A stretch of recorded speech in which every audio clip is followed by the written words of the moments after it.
তিনবার শুধু আমিন আমিন পড়লেন। কেন পড়লেন আমরা কিছু জানি না, আমাদেরকে জানিয়ে দেন কেন আপনি তিনবার আমিন বললেন। রাহমাতাল লিল আলামিন আল্লাহর হাবিব বললেন, ও আমার প্রাণের সাহাবীরা, আমি যখন মসজিদে নববীর মিম্বারের প্রথম ধাপে পা রেখেছি, সাইয়েদনা জিবরিল এসে আমাকে বলেছে, ও নবী, আপনার নাম শুনে যে ব্যক্তি আপনার উপর দুরূদ পড়ে না তার ধ্বংস। আপনি বলেন আমিন। আমি বলেছি আমিন।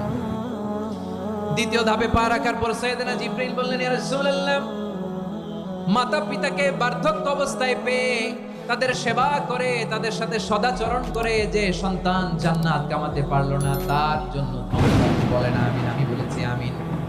আবার মিম্বারের তৃতীয় ধাপে ঠিক যখনই আমি পা রাখলাম, সাইয়েদনা জিবরাইল বললেন, নবী, রমজান মাস পাওয়ার পরে এই মাসে ইবাদত করে যে ব্যক্তি নিজের গুনাহ মাফ করাতে পারলো না তার জন্য ধ্বংস। আপনি আওয়াজ করে পড়েন আমিন।